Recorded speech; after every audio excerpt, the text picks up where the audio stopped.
exhausting hamster wheel and into balanced living with Dr. Marissa. Promise you joy in the mystery.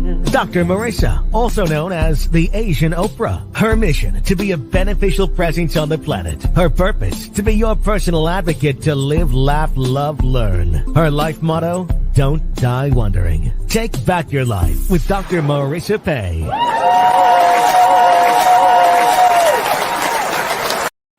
And welcome. You are tuned in to Take My Advice.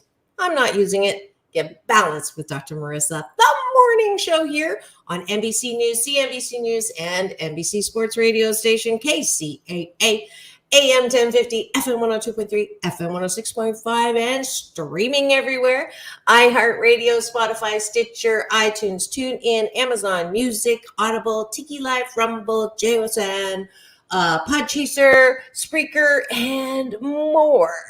And can you tell I just love my show? I love my life. I love my guests. I love my just this opportunity to splatter more hope and happiness for 9 years, 363 consecutive weeks. This is show number 500 and let's see, hold on. 756. And I'm so glad we have lots of eyeballs here this morning. And I'm sure it's because my resident expert, dream expert, is here. And her once a month coming on. It usually is going to be the second Wednesday of the month. But because tomorrow is my birthday, it's my birthday. So I actually have an astrologer coming who did amazing things with my birthday 5 or 6 years ago. So she's coming on, and I asked if Julie would switch days, and she said, of course. So that's why I have her here right now. And before I introduce her, I wanted to also to wish my past guest, Don Most, who you'll remember as Ralph Malph. His birthday was yesterday. We've got a plethora of Leos. My Mahjong buddy, Mahjong Maniac, had her birthday yesterday as well. So Leos are in the house, and I'm so grateful. So here's the collective Leo birthday song. Happy birthday, dear Don Most, Ralph Malph, Maniac, all the Leos on the planet, including me. Happy birthday to you. Woo! Where's my applause? Where is it?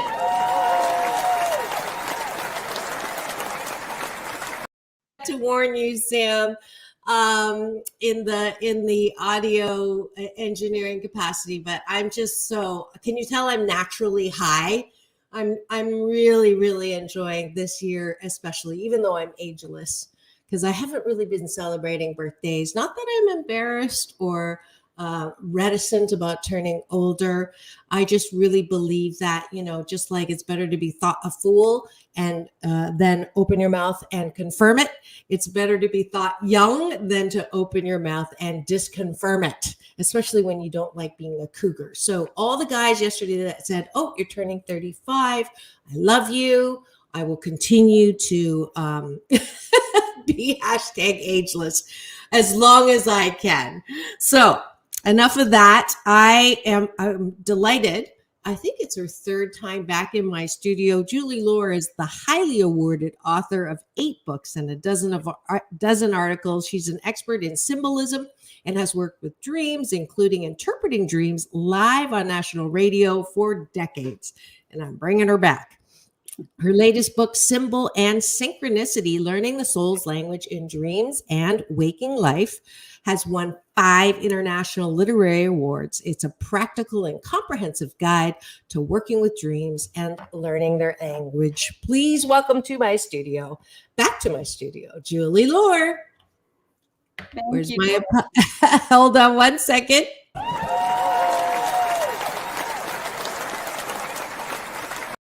There we go. Welcome back, Julie. So happy to have you. Thank you so much. Delighted to be here.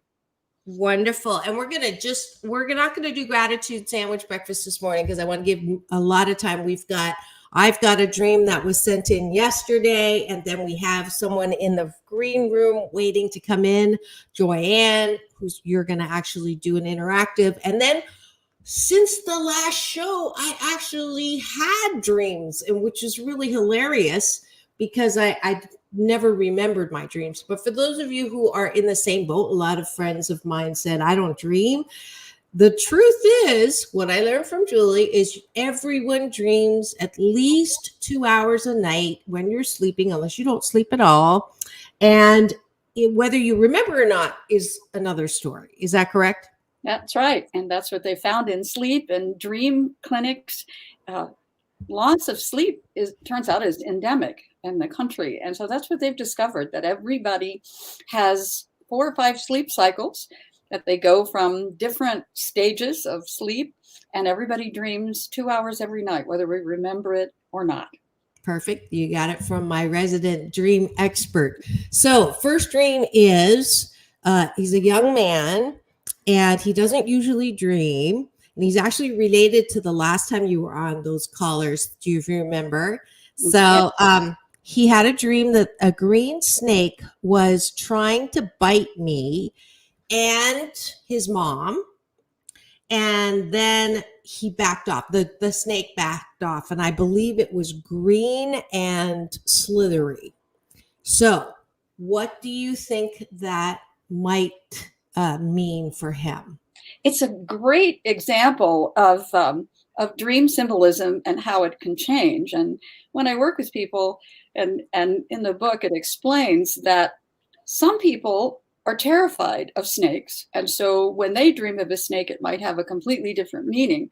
Other people are fascinated by snakes, and snakes have been powerful symbols in many cultures, including India and other places, and Egypt, where there was a cobra goddess who was a fantastic goddess. So it will be important, as he's looking at the meaning of this dream, to understand how he feels about snakes. Would he be terrified if he saw a green snake coming up to him in his waking life? It would be, yes. It would be terrified, not happy to, as far as I know. For this person. For this person. And so snakes they shed their skin. So they're symbols also universally of regeneration and renewal.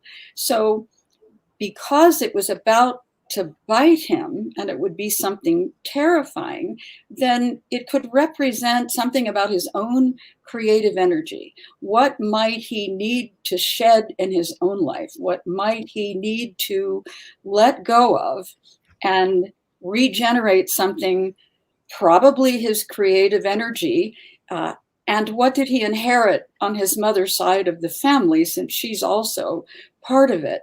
So what is it that he shares in his family lineage, and what might it be in his own creative energy? And so, as I believe I said last time, the other thing that's so important to know is what's going on in his life right now, because dreams always have what's called an antecedent in the person's life, and they're almost always a reflection of something that's happening right now, an issue that needs to be faced, and might reveal an ongoing pattern that the person has been either avoiding or not recognizing. And so the snake is green. Is there a snake in the grass?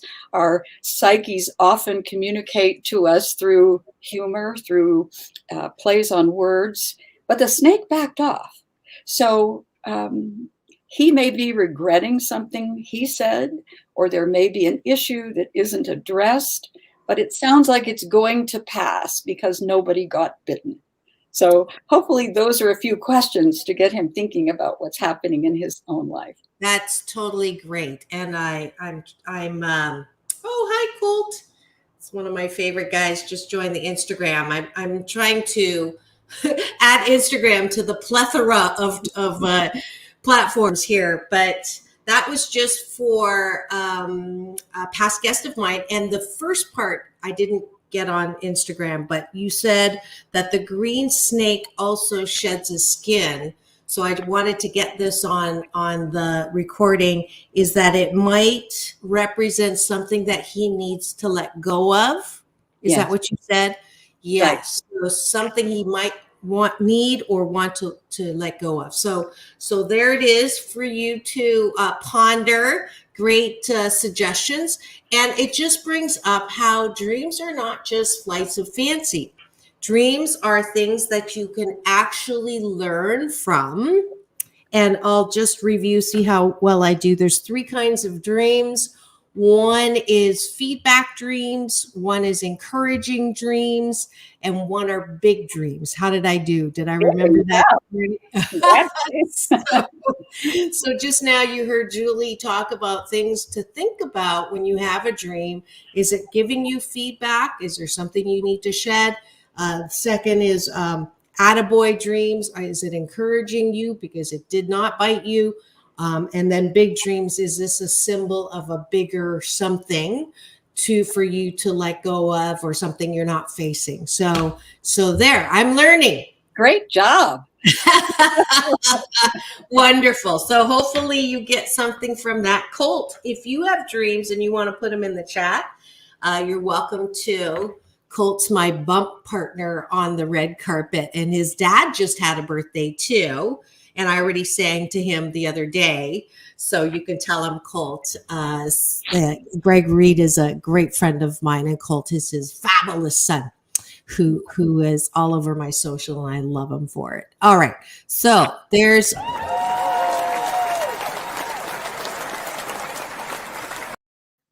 That's the first dream analysis, and we're going to go to the second one. And I actually have a guest in studio who is going to, there we go. How's that? I was going to take myself out, but then you can't hear me. We'll do it this way. We have Joyanne on in the studio live, and she has dreams. So welcome to the studio, Joyanne. Hello. Thank you for having me. Absolutely. And she's being a little private, which is great. And if you want your dreams analyzed on the air, Julie is coming on every month, the second Wednesday of every month. If you email me and want to actually come in studio, please do so. Go to drmarissa.life. Or if you want a private session with Julie, you can go straight to her, and her website is julielor.com. No? Yes? Yes. Oh, yeah, I got it right again. Julie and LOAR.com. And you can schedule a dream interpretation with her. So without further ado, please do tell us your dream, Joyanne.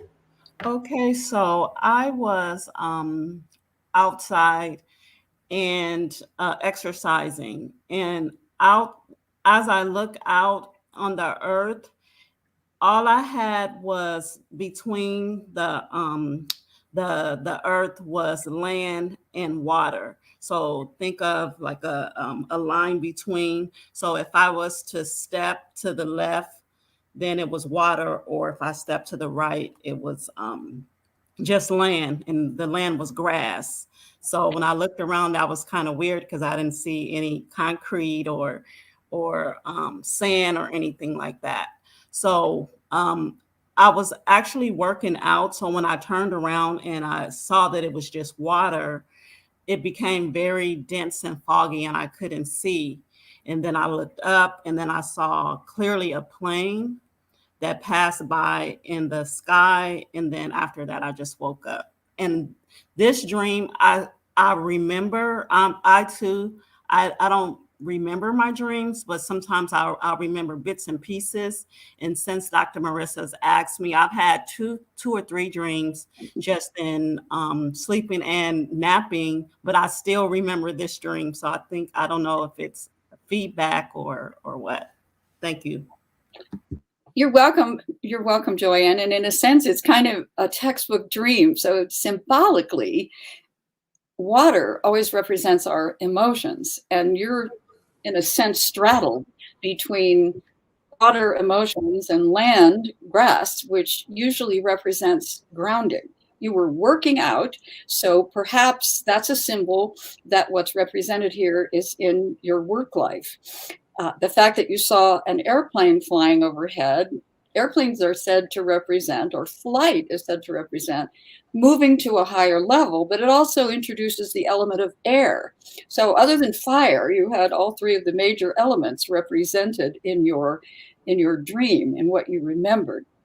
And so, as I always say, and Dr. Marissa will probably be remembering this too, dreams almost always are representing something going on right now. So without having any idea what was happening in your life right now, I would suggest to you that something in your work or a situation in your life that you needed to work out, you needed to balance your emotions. You may have either overreacted emotionally, or you didn't express your emotions and you weren't honest with what exactly was happening at the time, but you remembered it. And so those are very powerful, concrete, pardon the pun, you said you didn't see any concrete, but very solid symbols of the need to balance and work out something that has to do with your emotional nature and being grounded. Does that make sense at all to you with what was happening? Oh, sorry. My bad. Go ahead. Yes. Yes, yeah, you're right on the money. That's what I'm working on with Dr. Marissa in sessions. We're working on balancing my thoughts. As I just went through a situation at work that that I wasn't expected, and yeah, my emotions have been overwhelmed because I've never experienced before, and then overthinking everything. And so that's what we're working on with me, is balancing those thoughts and my emotions. So yeah. So the airplane is a positive indication. And so I love that you shared that. And so, you know, the thing that I have a friend who tells me I ought to come with a Surgeon General's warning, because every time people hang out with me, they start to remember their dreams. True that. And so first, Joanne, I would say that I would encourage you that the presence of the airplane in the dream indicates that the answer, in a sense, is rising above too much thought or too much emotion. Okay. And as we know, Dr. Marissa helps us come into balance. So I think that's a good dream, telling you that you're definitely on the right track. Yes, thank you so much. I appreciate it. Absolutely. So now, can she use this? What would you suggest that she does now with this information? So, you know, we're really giving dreams an important part in our lives for feedback or encouragement or a life lesson. So, what would you suggest to Joyanne on what to do with this information? That's a great question, and thank you for asking. And at the risk of sounding like a commercial, one of the things that happened in my book, as a result of a powerful dream, I was gifted with a 7-step process for working with our dreams. And one of the things I really strongly encourage is keeping a dream diary, to write the dream down. And there's a process in my book to keep track of it, because it's like constant feedback, and we might not remember. You think you'll remember that dream, Joyanne, but a month from now, you'd think, what exactly was happening? But if you journal it and write it down and reflect on what the message is over time, then in addition to Dr. Marissa, your own psyche begins to help you process and teach you and reflect back on what you need to know. Okay. That sounds great. I'll purchase the book. That'll help. Oh, thank you. Well, guess what? I'll be happy. Dr. Marissa will be happy to send you the PDF as a thank you for being on the show. Thank you. I appreciate it. Oh, there you go. There's the hashtag Asian Oprah giveaway for this right now. So you get a book. You get a book. You get a that's book. right. You get a book. You get a book. That's right. Wonderful. Thank you so much, Joyanne, for coming on the show and sharing your dream with me. And I'm so delighted.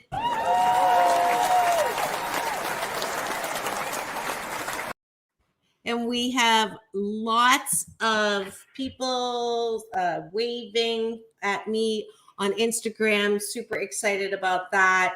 And I'm going to invite all those on Instagram. I'm going to go to break now. Please come back onto my YouTube channel where you can chat there, because when I try to do Instagram, it kind of takes away from the internet on my virtual studio. So I'm going to say goodbye to my Instagram folks. Love y'all. And so glad that you're here. And you can wish me a happy birthday tomorrow. Just a little commercial for I'm asking everyone to donate $8.99 to have my birthday breakfast with me in gratitude and wish me birthday wish. And that money goes straight to my 501c, my nonprofit 8 Ways to Happiness, which helps kids, teens, and young adults who have temporarily forgotten their birthright to happiness. So I'm so grateful. All the work that I do goes towards this nonprofit, and I'm so delighted to tell you that $8,000 worth of books and programs have been donated this past year and a half since this nonprofit was started during COVID. Another hashtag COVID silver lining. Never had time to start a nonprofit, but during COVID I did. So love you to use the link. It's on my Facebook. You can go to 8 Ways to Happiness on Smile Amazon and use the link to shop there. And that will also help my nonprofit a lot. So we'll be right back with more dream analysis here on Take My Advice. I'm Not Using It. Give Balance with Dr. Marissa, the morning show here on KCAA, the station that leaves no listener behind.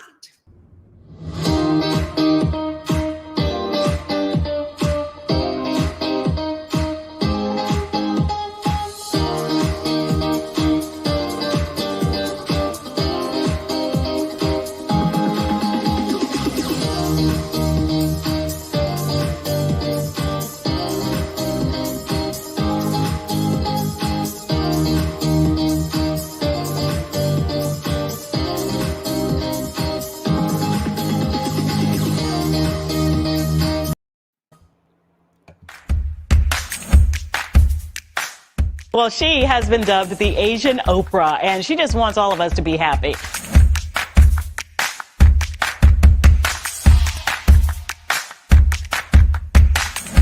Dr. Marissa, aka the Asian Oprah, says the most important thing you can choose is choosing to be happy. You are tuned into my weekly talk radio TV show called Take My Advice. I'm Not Using It. Get Balanced with Dr. Marissa.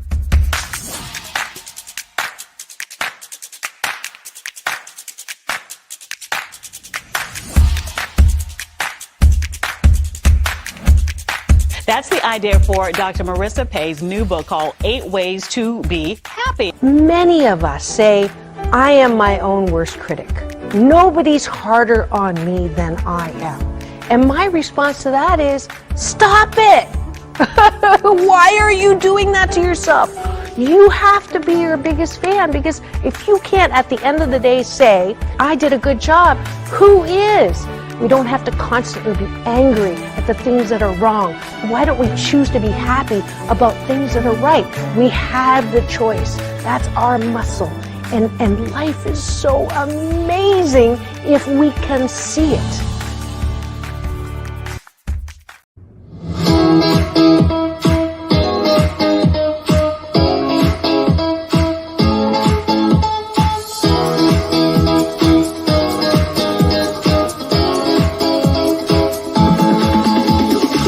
Take back your life with Dr. Marissa Pay.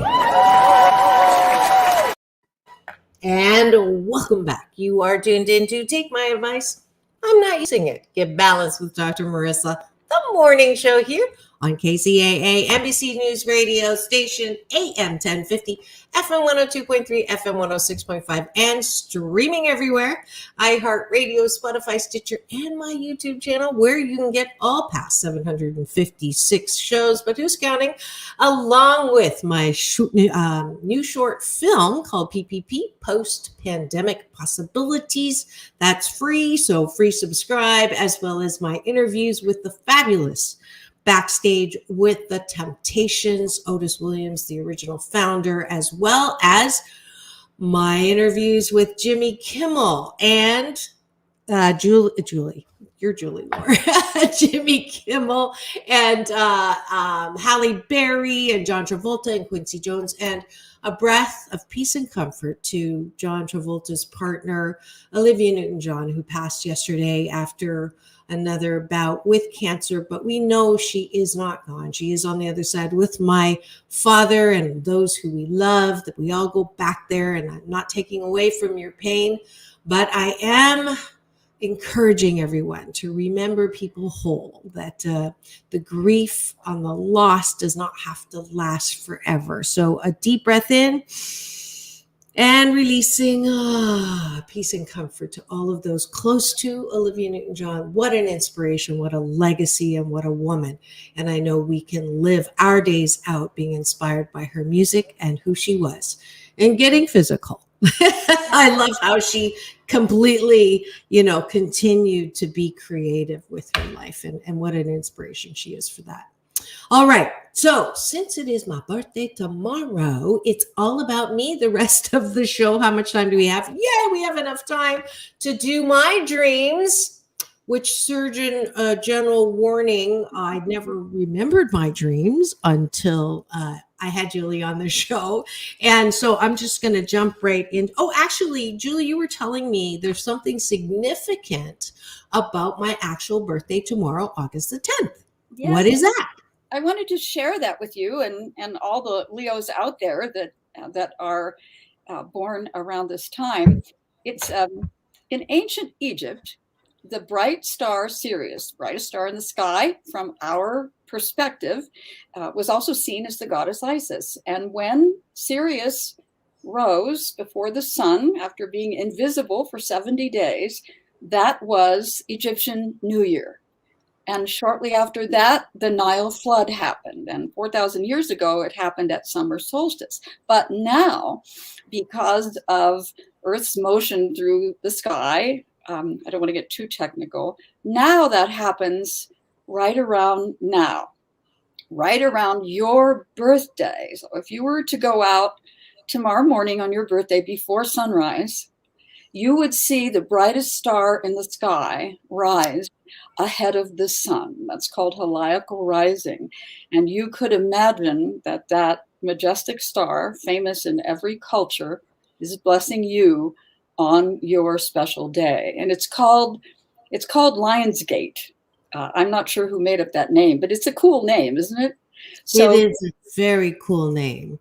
So go ahead. Especially blessed your birthday time by that very powerful star.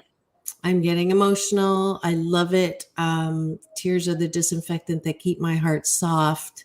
What a blessing. Thanks for sharing that. And what's interesting, Lion, of course, Leo Lion, and tomorrow I have Rachel Lang coming back, who informed me that I was not just a Leo, but a Leo in 5 planets. Wow. Which, yeah, exactly. Which sort of describes and makes a lot of sense of how I am the way I am.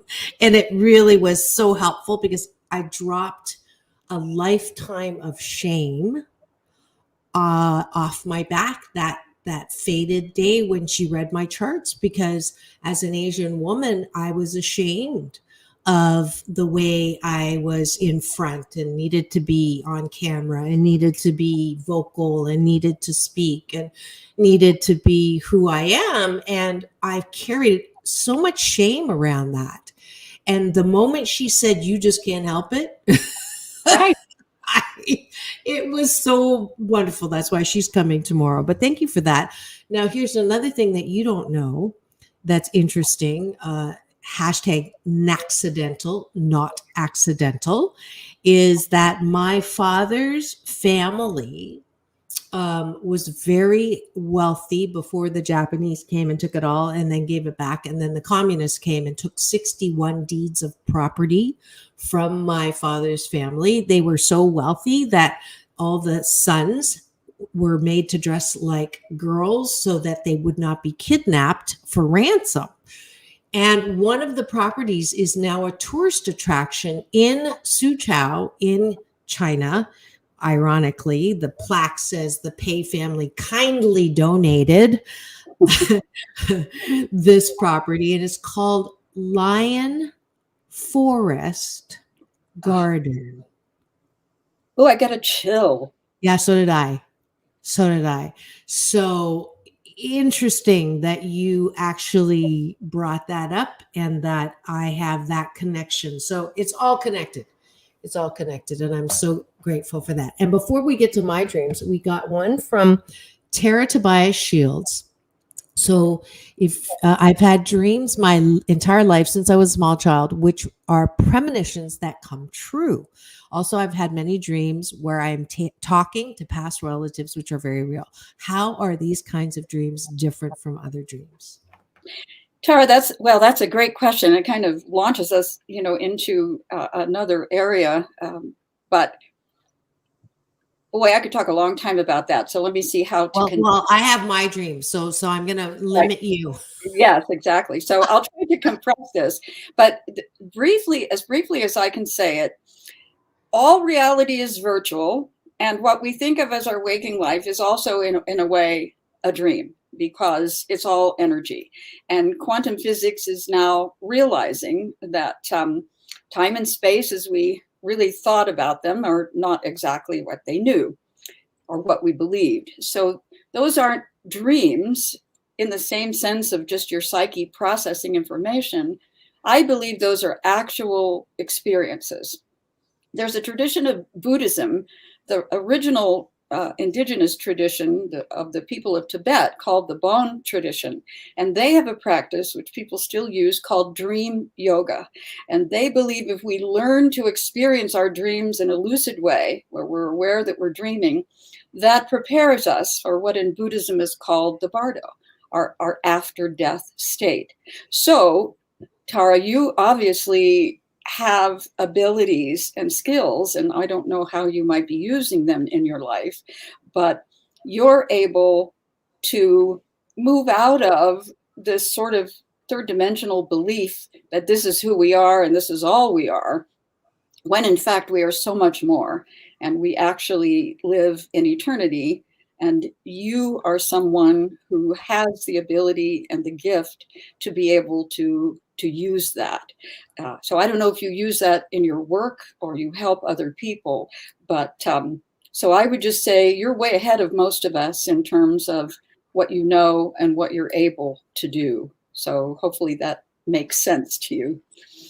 Beautiful. Thank you, Tara. You got an impromptu, it sounds right on, actually, from what I know of her. She's my Facebook friend, so that's fabulous. And now it's all about me because it's my birthday tomorrow. And I'm so that's right. So I'm going to give you all three dreams. Oh, wow. Okay. Just because there might be a connection, there might not be. Okay. So, and plus we only have 20 minutes. So here we go. The first, I don't know what order these came in, but I was on a mountain in a competition and only 4 of us made it through. And there was only enough food for the 4 of us. And it was kind of like a Hunger Games setting. And I think we started with, like 4 times that, I want to say, like, so 16 people, and then ended up with 4. I was getting food, and the shower was super cold. And then I woke up.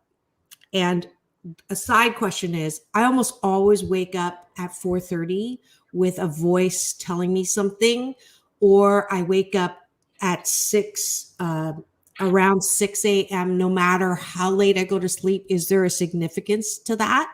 So that's a side thing. Okay. I went back to sleep and was called to the safe spot.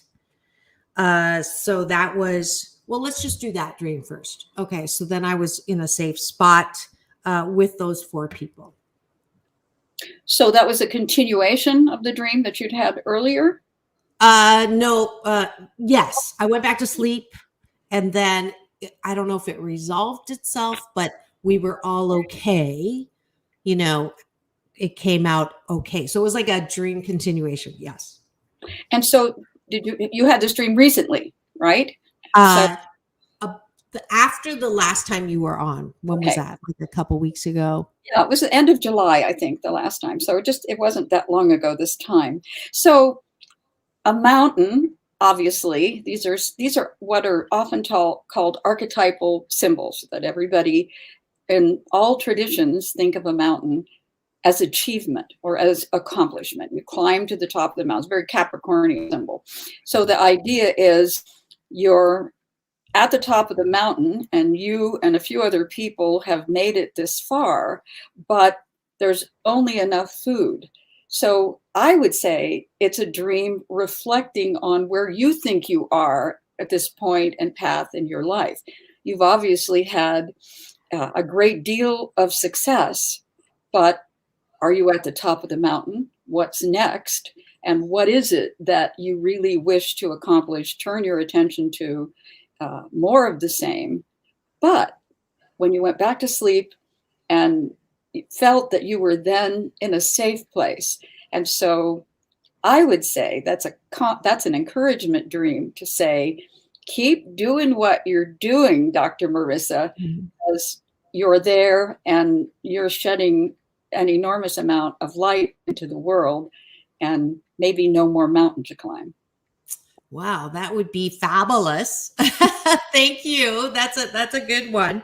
Now it'll be interesting to see if there's a parallel or a thing. The next one was I was getting ready for an elaborate event, and my stylist, I said to my stylist, I only needed an inch to be changed, and he ended up taking 3.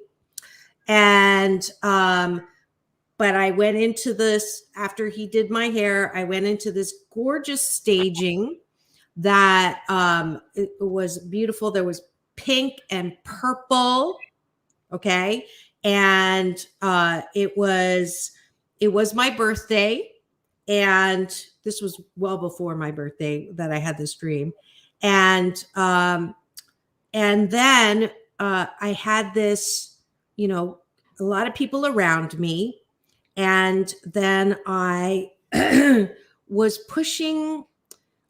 uncomfortable with the people because I didn't know if they wanted to be my friends because of the status in being in this production design, or they really just wanted to love me because they loved me, right? So then I was pushing them away. So that's the second dream. I'm going to tell you the third dream because I think it's related. I had just finished a great day coaching people, and I was spending my time with myself, eating some things that I normally wouldn't eat, but still managing not to overeat. And the dream was being part of the entourage for Esther Hicks and showing her a new building, driving through some bumpy roads and coming up on the new glass, pristine front window and watching her be delighted and now being recognized as being part of the in-group, which is a theme that plays out in my life, wanting to be viewed as special, important, and in the elevated crowd. So 2 different dreams, but I believe they are related.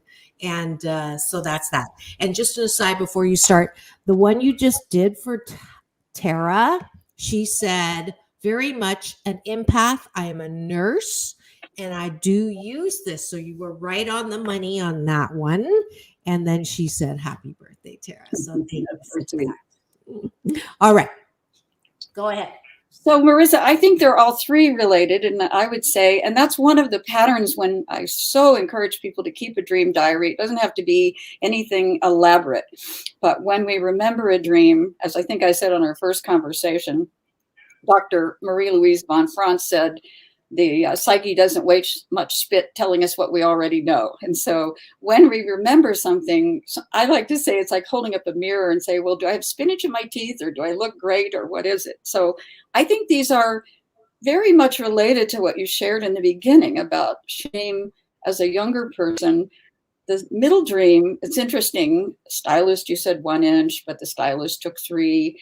And you weren't sure. Even in the dream, you were asking, do people love me for who I am or for what my image is, my persona? And how, excuse me, how do I be, authentic with that? Excuse me. And how does that make me feel? And is all this success mine, or is it to prove something to the rest of the world? And how do I feel about that? And then interesting, feeding yourself is a classic dream. Am I being nurtured? What am I eating? Is it something good for me, or is it not good for me? Am I doing something I shouldn't? But the Esther Hicks thing is fantastic in terms of all of the Abraham information that's come into the world that's helped so many. And I loved the image of she's looking at clear glass, which is transparency. And to me, that's like a theme all the way through these 3 dreams that you shared, that who you are as a radiant being is transparent in the world, or should be transparent in the world, regardless of what anybody else thinks, right? It's not about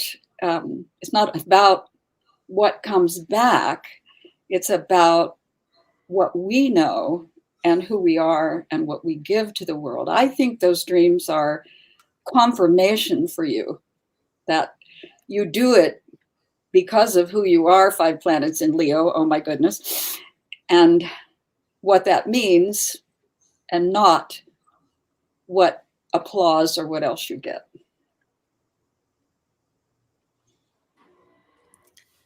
I'm having a moment. I struggle with that because I get a lot of criticism from, a lot of different areas and a lot of different groups that I'm a part of, and a lot of different people who, oh, well, you're not all that, or who does she think she is? And, do you always have to be out front? And it's hard sometimes because I really do. I feel like I'm doing what I'm supposed to be doing. And I don't want to show that things bother me. Like, I can't stand it when people say, oh, that hurt my feelings. I don't want to be that. I don't want to be in that space. And so it is, it is that I'm sure part of it is my background too, and, the cultural thing. So I honor and I appreciate the encouragement. And I do believe that most of the time I'm doing it because I feel like this is why I'm here, and that it is, my life's purpose and mission. And that I really do, it goes back to that, what you think of me is really none of my business. And at the same time, I am human, and so it's natural to feel impacted when I get that, especially at home. Like that whole saying that profit, is not honored in the home, or right. It's like the people that you think would be the most supportive are not. And to sort of get over that is, I think, the message that I'm getting from from this. And Tara, one of the things Esther Hicks says is that when you start elevating yourself, you will annoy others who don't get it. That's true. That's true. It's And, like, and it's more true of Leos than anyone else. It's true of Aries in a different way, but Leo is ruled by the sun, the center of the solar system. And so the entire impulse of Leo is to shine and is to be able to be a radiant energy. And so sometimes it's true that the energy has to be modulated and not turned on full blast all the time. That's a lesson often for Leos to learn.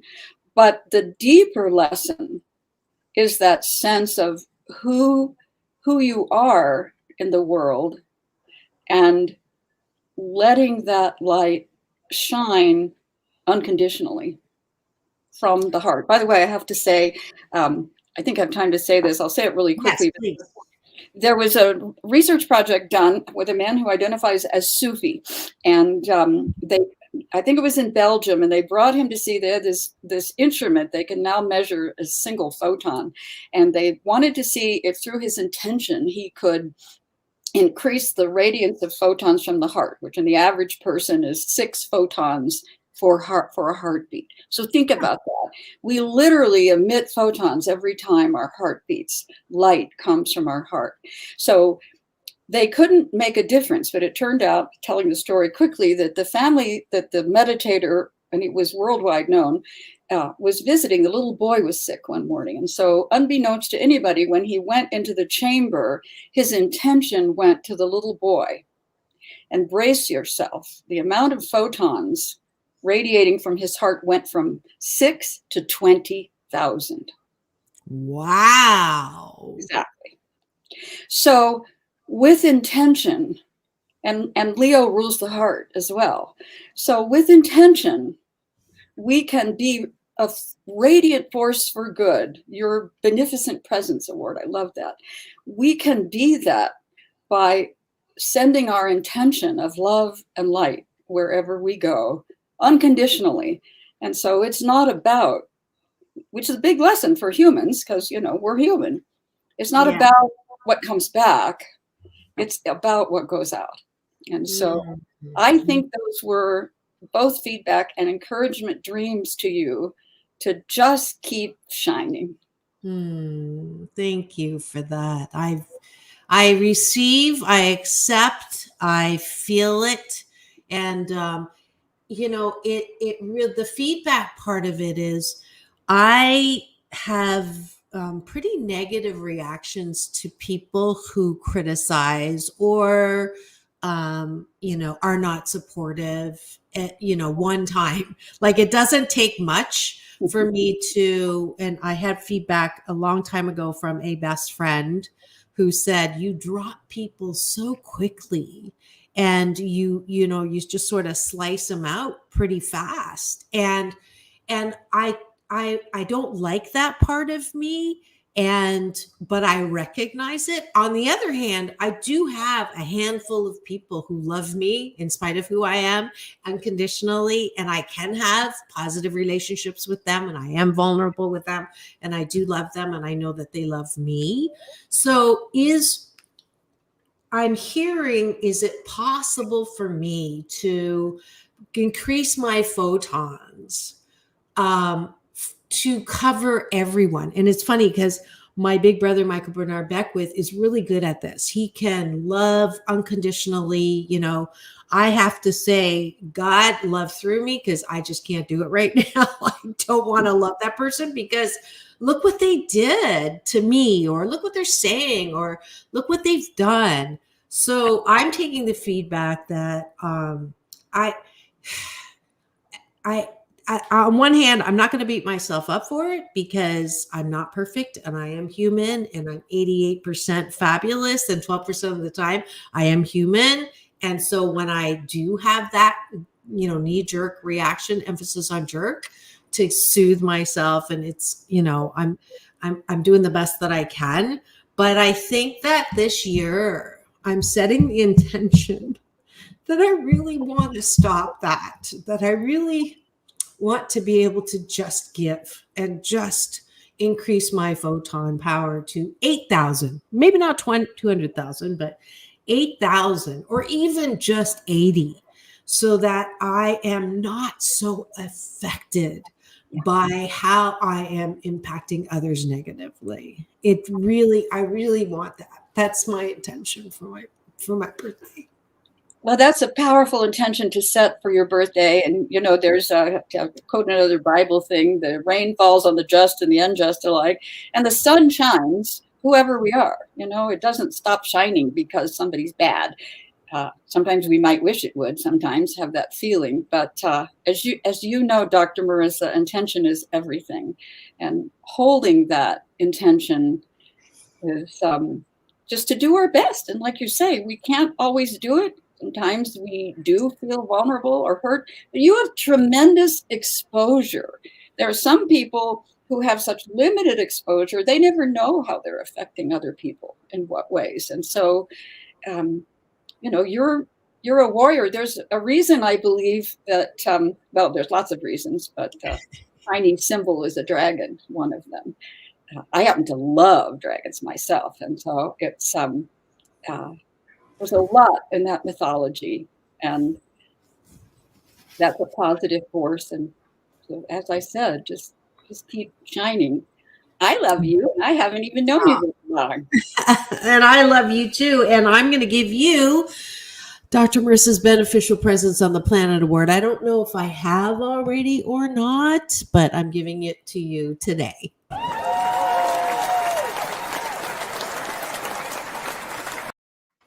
I think it's a tremendous work that you're doing to help people. You support people like me.